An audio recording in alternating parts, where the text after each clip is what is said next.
This is exactly the type of work that the ministry should be doing in anticipation of a budget process. It then gets factored into our submissions to Treasury Board through the fall as the budget is prepared. And what we see in the budget that was released this month is a budget that has an increase for the Ministry of Children and Family Development.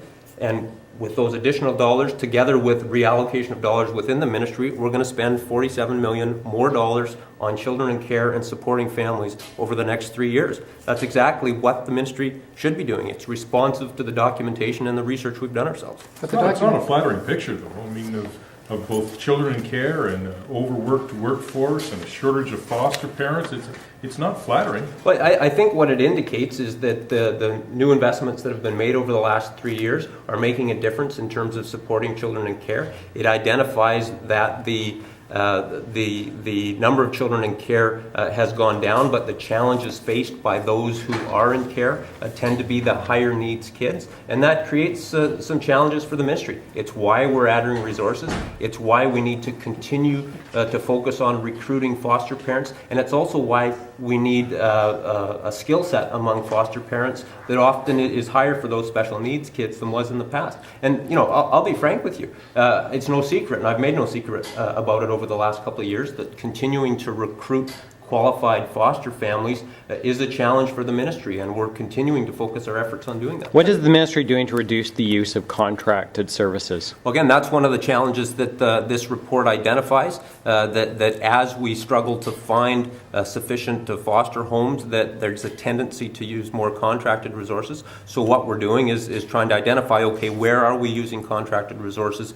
and why, and what is it we can do to be recruiting other types of resources to minimize the use of the contracted agencies for children in care. Well, it paints a picture where more contractors are used, where the standards are lower, the children receive less substandard care, and the system in crisis. It doesn't. It's not only talking about numbers. It suggests that one of the risks in using contracted resources is that the standards may be lower. So I think we need to be careful what it identifies as risks as opposed to what is actually happening. So this, again, was work that was done internal to the ministry. It's exactly what we should be doing in identifying what some of the challenges are going ahead, and it then makes a number of recommendations that the ministry is following through on to ensure that we can mitigate those risks. But the report cites anecdotal evidence actually specifically saying that the results are lower in these contracted services. So yes, what you're saying is accurate, but also it is citing anecdotal evidence saying that the level of service provided is lower. So, we have two choices as a ministry. We can go out and ask those in our regions, our regional executive directors, our workers, what are some of the challenges we're facing, and we can then respond to those challenges, or we cannot ask those questions and stick our heads in the sand. So what we've done here is the ministry's gone out, it's done the internal work to identify what some of the challenges are in accessing resources to serve children in care, and we're responding to that. So we're following up on the recommendations. We've added financial resources in the most recent budget so that we know the finances are available to allow us to improve the resources available to children in care. That's exactly what I think a responsible ministry of government should be doing. But you're responding by cutting 200 full-time people. How do you respond to a report like this by cutting 200 people? Well, again, what the report identifies is what some of the organizational challenges are in terms of making sure that the right types of resources are available to children in care. And as I've said numerous times in the last couple of days or since the budget was released, we're going to focus very much on filling our frontline positions. We are today recruiting frontline social workers across the province. We also need to continue to look at the contracted resources we have, the agencies that we work with, to ensure that they're able to do the job of meeting the needs of children and families. What I don't understand is that in coming... How do you square that? You just identify these huge challenges, and then in the next breath you're trying to justify getting rid of 200 people. So again, what this report identifies is that we need to build upon the resources available to children in care. Those aren't frontline social workers. Those are resources in the community that are providing foster care, that are providing the right type of residential setting for a child in care to be residing in if they can't be residing at home. So I think it's important that we distinguish what this report identifies from what is happening over the next 3 years within the ministry's workforce. The ministry's workforce is going to focus on filling frontline positions, which are the ones that interact with children and families. What I don't understand is that in the fiscal plan, in the coming fiscal years, your ministry isn't actually increasing the amount of money that is being spent per kid in care.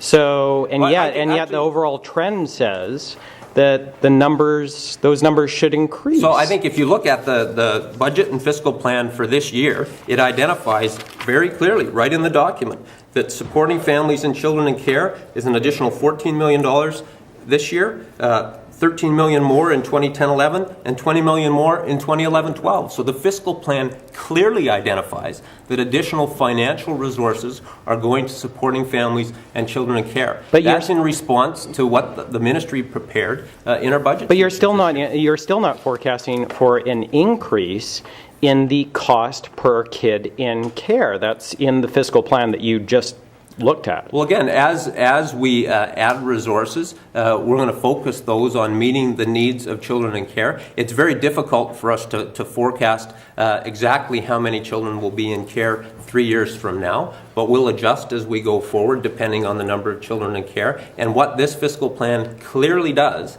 is add more financial resources to this ministry to enable us to meet the needs of vulnerable children across the province. Would this get shared with the representative's office normally?